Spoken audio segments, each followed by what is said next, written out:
ज्ञान का सूरज अस्त हो जाएगा, अंधकार में भटक जाओगे। मोह सकल व्याधिन कर मूला, फिर आप कष्ट में पड़ोगे। इसलिए हमारी बात को याद रखना, हम आपको नीति बता रहे हैं। किसने कहा? परमात्मा ने खुद कहा। परमात्मा ने क्यों कहा? क्योंकि सारी आत्माएं उन्हीं की हैं।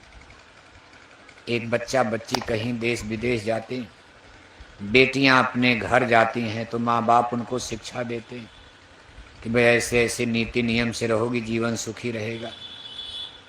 बच्चे प्रदेश जाते हैं तो माँ बाप शिक्षा देते हैं।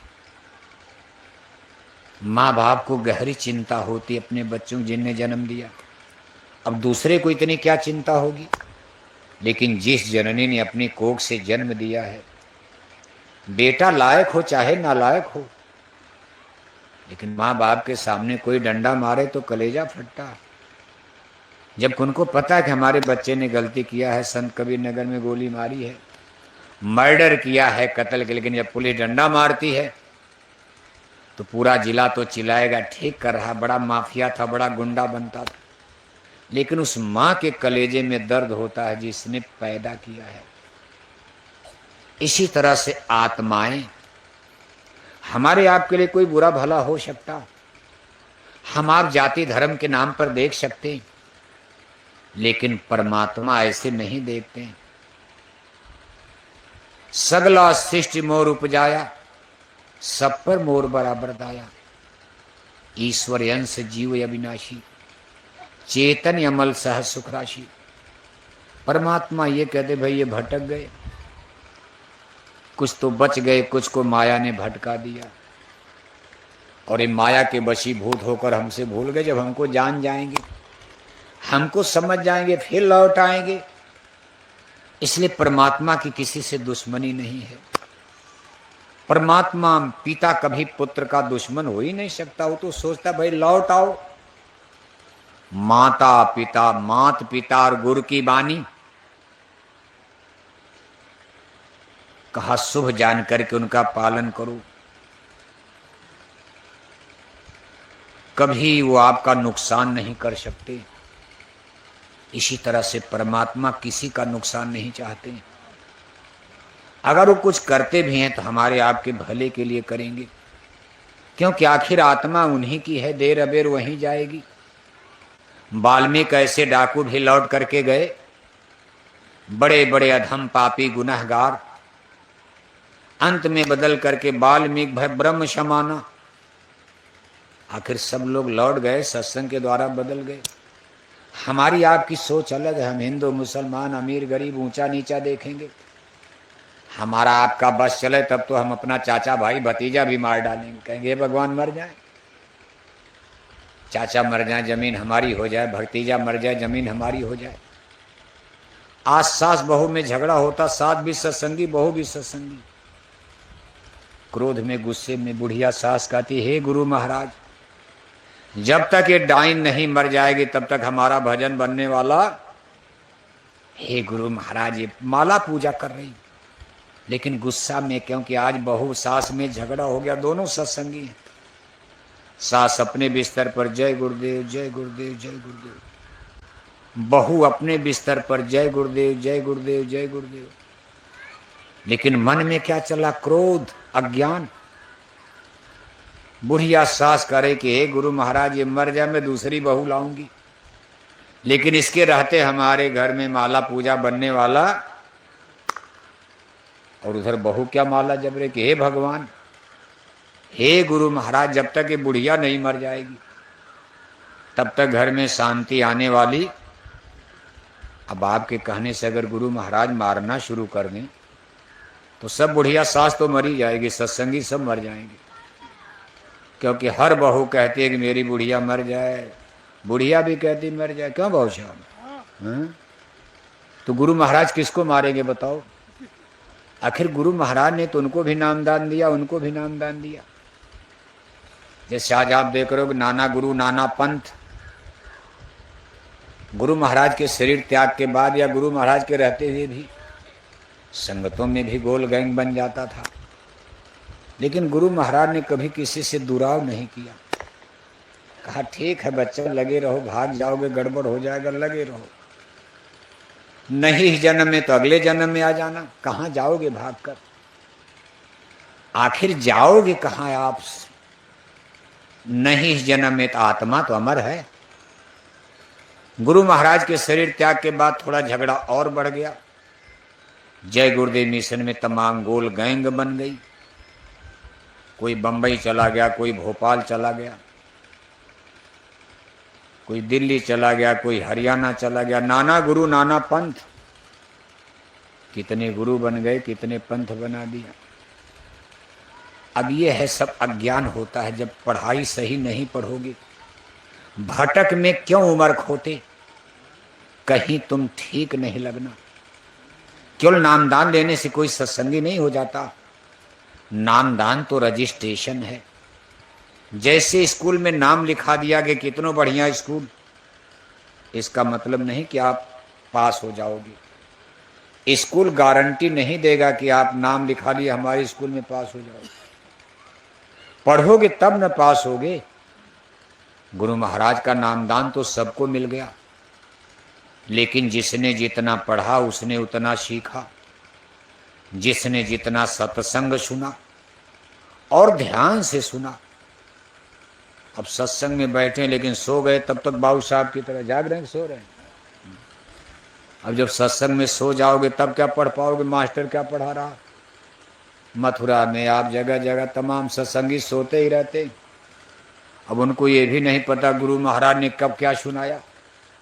एक सत्संग कहीं पकड़ लिया, सन 70 वाला 72 वाला, उसी को लेकर उड़ गए। गुरु महाराज ने 68 में क्या कहा, 66 में क्या कहा। आखिर गुरु महाराज ने 60 बरस सत्संग सुनाया। 60 बरस का सत्संग किसने सुना है बताओ आप? सन 52 से सत्संग शुरू किया। सन 52 में तो उनका जन्म ही नहीं हुआ था जो लोग भाषण देते हैं। आपने बहुत 2 4 10 साल सत्संग सुना होगा, लेकिन गुरु महाराज ने क्या क्या कब कब सुनाया किसको पता। लेकिन अब यह है कि लोगों का ज्ञान है, कोई लेकर उधर रहा, कोई लेकर उधर रहा। लेकिन बिना मौज गुरु कुछ नहीं होता। सुन प्यारे तू कर भक्ति। इस पर हमको आपको घबराना भी नहीं चाहिए। संगत टूटेगी नहीं।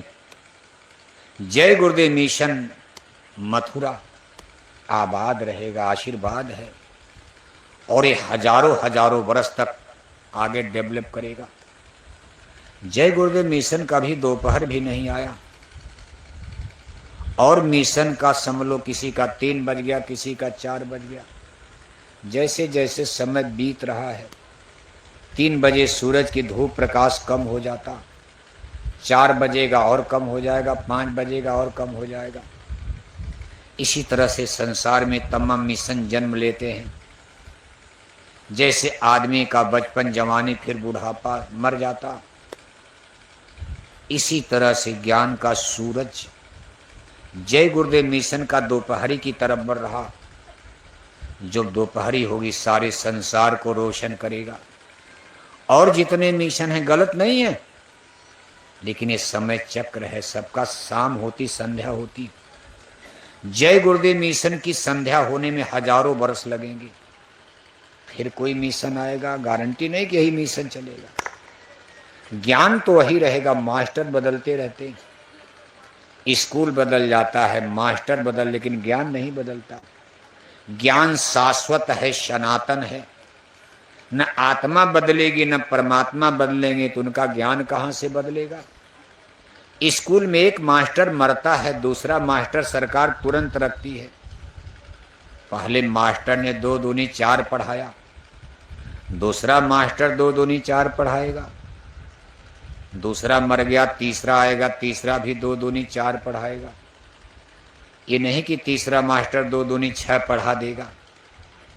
ऐसे ही जो साइंस ऑफ सोल अध्यात्म बाद सनातन ज्ञान विद्या अपनी जगह स्थिर रहेगी, क्योंकि परमात्मा ने इसको स्थापित कर दिया। इसमें नो चेंजेस, कोई बदलाव नहीं। जब इसमें गड़बड़ी आएगी कोई मास्टर आएगा, मास्टर समझाएगा, चला जाएगा। मास्टर अमर नहीं। शरीर तो किसी का अमर नहीं। जब रामकृष्ण का अमर नहीं तो हमारा आपका क्या। सब लोग अपने अपने समय से समझा कर चले जाते हैं। कितने लोग अब तक समझाने आ चुके, कितना कठिन ये माया की भूल भुलैया है।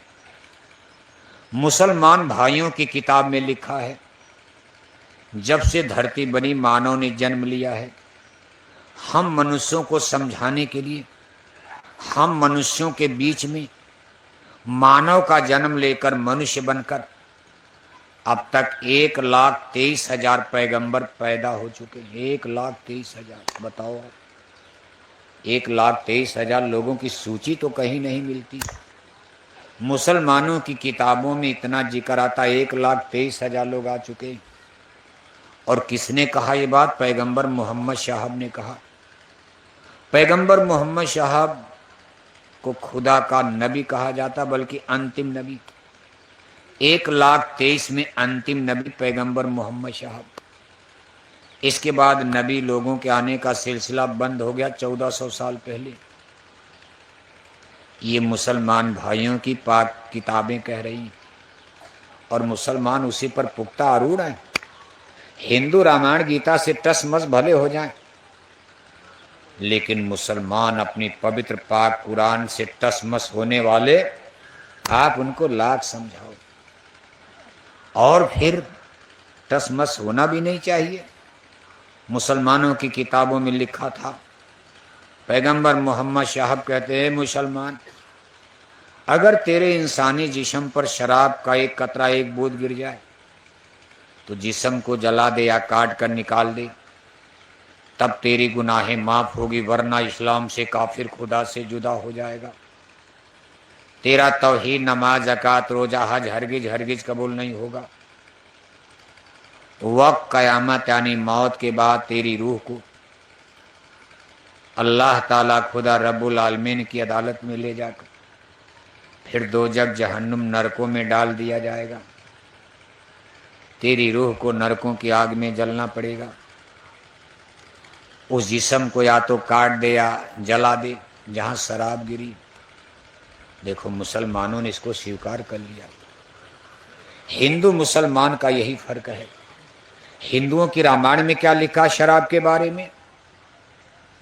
हिंदुओं की रामायण में लिखा कि सुरसर जलकृत वारुण जाना, कबहुन करें संत तेह पाना। गंगा के पवित्र जल, मंदाकिनी का पवित्र पावन जल, जिसमें स्नान करके हिंदू लोग कहते मुक्ति मिल जाती। प्रयागराज कुंभ में जाकर के देखो, पिछले साल कितने करोड़ लोग कहे बस मुक्ति का पट्टा हो गया। लेकिन रामायण क्या कह रही? अगर उस गंगा के जल से भी शराब बनी है, ऐ हिंदुओं, उसको पीने में पाप लगता है, नरक जाओगे पीकर। लेकिन हिंदुओं ने रामायण की बात कोई किनारे का, पीछे करो, रामायण पढ़ते तो हैं। मुसलमान पढ़ते हैं, मान लिया। मुसलमान अपनी किताबों को पढ़ करके मान गए, भाई हम शराब का धंधा नहीं करेंगे। आपके संत कबीर नगर में इतने मुसलमान हैं, लेकिन जितने शराब के ठीके चलते हैं सब हिंदू लोग चला रहे हैं। हम तो सारा हिंदुस्तान घूम कर देख, गप नहीं बोल रहे हैं। हमने मध्य प्रदेश में पूछा, शराब का सबसे बड़ा ठेकेदार, यहां शराब के ठेके पर किसका दबदबा है? तो मध्य प्रदेश में लोगों ने कहा, शुक्ला बंधुओं का दबदबा चल। शुक्ला माने जानते हो? हैं? जोर से बोलो, डर रहे हो का? शुक्ला माने ब्राह्मण। कहा यहां ब्राह्मणों का बताओ, ब्राह्मण लोग शराब बेच रहे हैं। हमने राजस्थान में पूछा, यहां शराब के ठेके पर किसका दबदबा है? लोगों ने कहा राजपूतों का, चूंकि राजपूताना है राजस्थान। यह है अपना राजपूताना, बरछी तीर कमानों से जीवित जलकर राख हो गई पद्मिनियां अंगारों से। बच्चा बच्चा बोल रहा कुर्बानी राजस्थान की, इस मिट्टी से तिलक करो, ये धरती है बलिदान की। जिस राजस्थान का इतना गौरवशाली राजपूतों का इतिहास, हमने राजस्थान में पूछा, यहाँ शराब के ठेके पर दबदबा किसका? चलाते तो छोटे मोटे सब जातियों के हैं, लेकिन असली दबदबा कहा राजपूतों का चलता। हमने बिहार में पूछा, यहां शराब के ठेके पर किसका दबदबा है? लोगों ने कहा अहिरानी का दबदबा। अहिरानी जानते हो? यादव लोगों का दबदबा है। अब संत कबीर नगर में किसका दबदबा है, जान जाओ आप। गोरखपुर में किसका दबदबा है शराब के ठेके पर? लेकिन आज तक हमने कहीं ये नहीं सुना कि मुसलमानों का दबदबा है। मुसलमान चमड़े का काम करेंगे, जूता का काम करेंगे, चप्पल का काम करेंगे, लकड़ी का काम करते हैं, बिजनेस करते हैं, पैसा तो खूब कमाते हैं। कुछ अंश भी उनका ऐसा जहां हाथ लगा पंचर बनाएंगे, पैसा खूब कमाते हैं, घर मकान खूब बनाते हैं। लेकिन मुसलमान शराब का ठेका नहीं लेते, इतना उनको शराब से नफरत है। और शराब पीने में भी मुसलमान पीछे हैं। हिंदू हिंदू हिंदू। इसलिए हम इस मामले में मुसलमानों को धन्यवाद दे रहे हैं। ये आज जो परिस्थितियां आप देख रहे हैं, मुसलमानों का क्या दोष है? जब से हमारा देश आजाद हुआ है, कोई मुसलमान प्रधानमंत्री बना? जोर से बोलो। अरे नहीं जान रहे तो बोलो तो, कम से इतिहास तो पढ़ते हो ना। 1947 में देश आजाद हुआ। भारत के पहले प्रधानमंत्री पंडित नेहरू बने, जात के ब्राह्मण थे। क्या थे? ब्राह्मण थे। थोड़े दिन के लिए गुलजारी लाल नंदा कार्यकारी बन गए, फिर माननीय लाल बहादुर शास्त्री लाला थे। इसके बाद पंडित नेहरू की बेटी, एक इकलौती बेटी देखो आ गई, स्त्री प्रधानमंत्री। इन्हीं स्त्री प्रधानमंत्री के राज में भारत में शराब की दुकानें सरकार ने कंट्रोल किया। सरकार ही शराब का ठेका खोलने लगी। ये सन 70-71 की बात है। आज के 50 बरस पीछे चलोगे आप, धर्म संस्कृति ऐसे नष्ट नहीं हुई है। इसमें देश के नेताओं का बहुत बड़ा हाथ रहा।